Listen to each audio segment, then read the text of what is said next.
আসসালামু আলাইকুম রহমতুল্লাহি ওবরকাতুহু।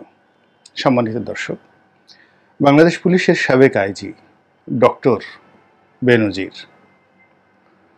তো ডক্টর বেনজিরের যে কর্মকাণ্ড, বিশেষ করে তার দুর্নীতি, সম্পদ ক্রয় এবং সেই সম্পদগুলো নিজের যে নাম তার পরিবর্তে স্ত্রী এবং সন্তানদের নামে সেগুলো ক্রয় করা, এই পুরো বিষয়টি নিয়ে নানা রকম সামাজিক মাধ্যম থেকে শুরু করে এমনকি মূলধারার গণমাধ্যমে ভীষণ রকম রূপকথার গল্প এবং কাহিনী রচিত হচ্ছে, ফ্যান্টাসি তৈরি করা হচ্ছে এবং তার এই দুর্নীতিকে তিনি যে শিল্পের মর্যাদা দিয়েছেন, যে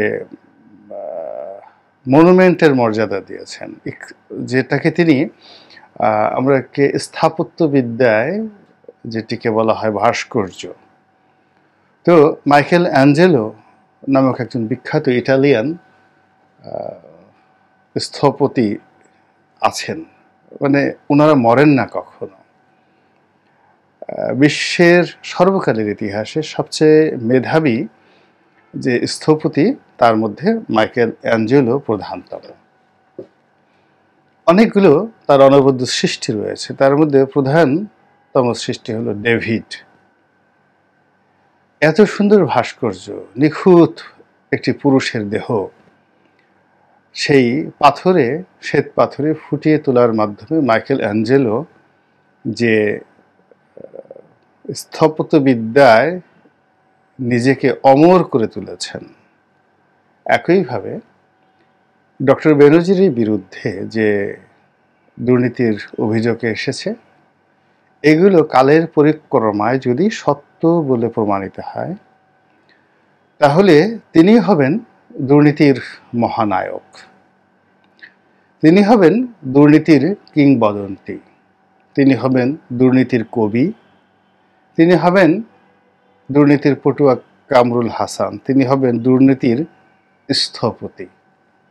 অনেকে তাকে দুর্নীতির জাতির পিতাও বলতে পারেন, দুর্নীতিবাজদের জাতির পিতাও বলতে পারেন। এইরকম একটা পরিবেশ এবং পরিস্থিতির সৃষ্টি হয়ে গেছে। আপাত দৃষ্টিতে তিনি যে সম্পদ ক্রয় করেছেন, আমি ব্যক্তিগতভাবে মনে করি যে বাংলাদেশে আওয়ামী লীগের মধ্যে, আওয়ামী লীগের বাইরে এরকম বহু হাজার হাজার দুর্নীতিবাজ রয়েছেন, যারা ডক্টর বেনজিরের চাইতে অনেক বেশি বেশি সম্পদ ক্রয় করেছেন, খুব অল্প সময়ের মধ্যে দুর্নীতির মাধ্যমে অর্জন করেছেন। কিন্তু বাস্তবতা হলো যে ডক্টর বেনজিরের মতো এইভাবে রীতিমতো আলোড়ন সৃষ্টিকারী কোনো দুর্নীতিবাজ এখনো পর্যন্ত বাংলাদেশে পয়দা হয়নি। তাকে নিয়ে খুব যেটাকে বলা হয় রোমান্টিকিজম, সেটি হচ্ছে।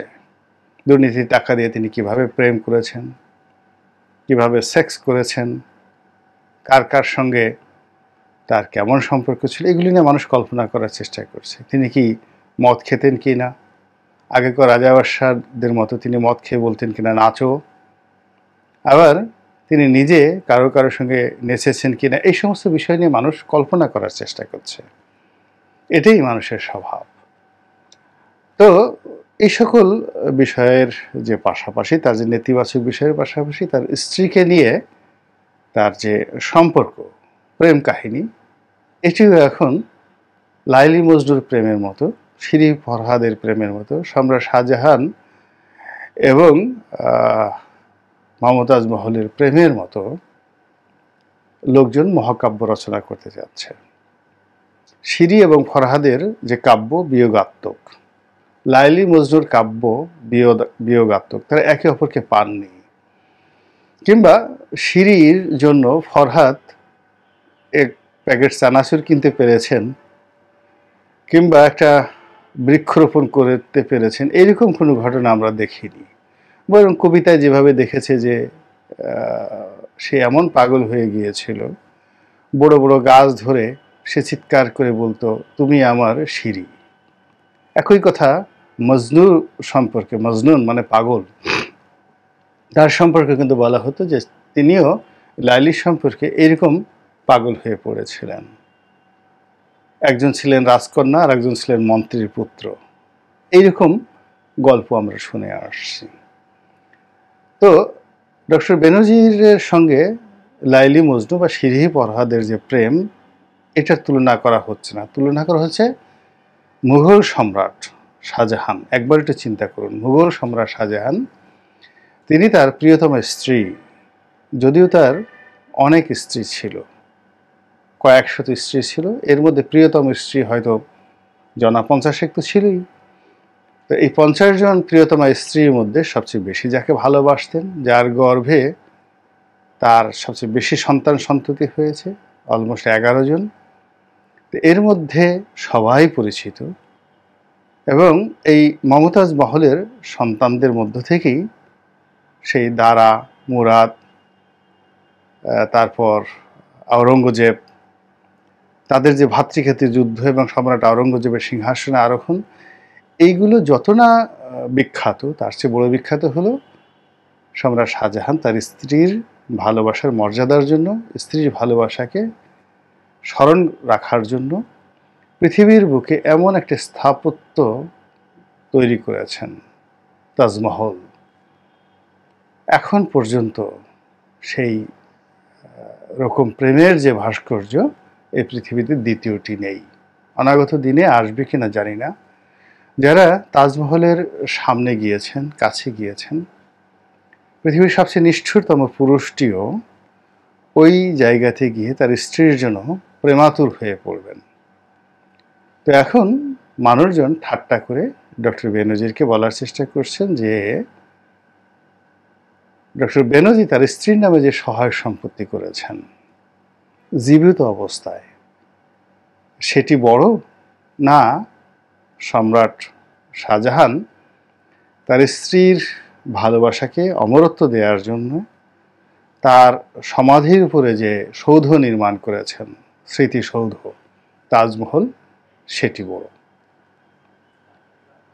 লোকজন বলার চেষ্টা করছে যে সম্রাট শাহজাহানের তো রাজত্ব ছিল, সিংহাসন ছিল, তার অতি ক্ষুদ্র অংশ, ক্ষুদ্র ক্ষুদ্র ক্ষুদ্র অংশ, তৎকালীন জমানায় 20 কোটি স্বর্ণমুদ্রা।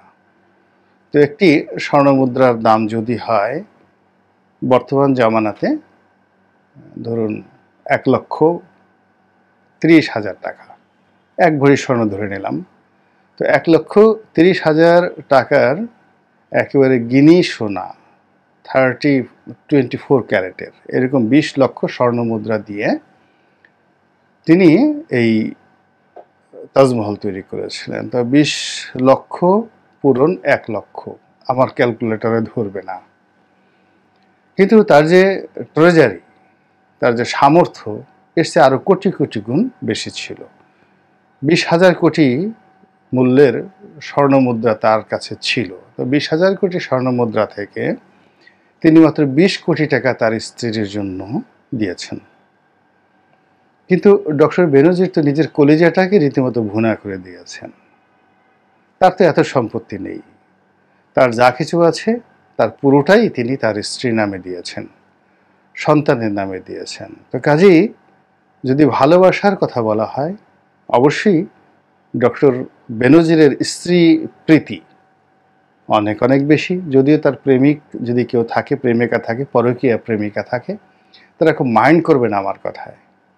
এর কারণ হলো ডক্টর বেনজির আর যাই করুক না কেন, জাতে মাতাল তালে, ঠিক তিনি কোনো প্রেমিকাকে কিছু দেননি, এই জাস্ট হাই হ্যালো বা কিছু গিফট বা অন্য যে কোনো সাধারণত যারা করে সেগুলো। কিন্তু তাদের নামে তো তিনি 10 বিঘা জমি করেননি, 10টা ফ্ল্যাট কোনো বান্ধবীকে দেননি, কোনো বান্ধবীর ব্যাংক অ্যাকাউন্টে কোনো টাকা তিনি জমা রাখেননি। এবং সেই দিক থেকে আমি মনে করি পিকে হালাদার অনেক ঊর্ধ্ব স্তরের মানুষ, সে তার সমস্ত সম্পত্তিগুলোর একটা বিরাট অংশ তিনি এই বান্ধবীদের নামে তিনি করেছিলেন, যাদের সঙ্গে তার দৈহিক সম্পর্ক ছিল কিন্তু বৈবাহিক সম্পর্ক ছিল না। তো সেই দিক থেকে যদি ডক্টর বেনজিরকে ধরেন, তিনি তার বান্ধবীদের প্রতি একেবারে নিষ্ঠুর এবং নির্মম ছিলেন। এই তুলনায় হুসেন মোহাম্মদ এরশাদ সাহেব তার বান্ধবীদের প্রতি অনেক অনেক বেশি দয়ার্ত ছিলেন। তো ডক্টর বেনজির তার সব কিছু তার স্ত্রীর নামে করেছেন। অবস্থা দৃষ্টি বোঝার চেষ্টা করুন যে স্ত্রীকে তিনি কতটা ভালোবাসেন। এখন আপনাদের যদি কারো সামর্থ্য থাকে, তাহলে ওই যে তার যে স্ত্রী, তার একটু সাক্ষাৎকার নিয়ে একটু জানার চেষ্টা করুন যে জীবনে ডক্টর বেনজির আসলে তাকে কতটা ভালোবেসেছেন, ভালোবাসেন এবং তিনি তার স্বামীর ব্যাপারে কতটা খুশি। আল্লাহ আমাদের সবাইকে হেদায়েত দান করুন এবং হেফাজত করুন।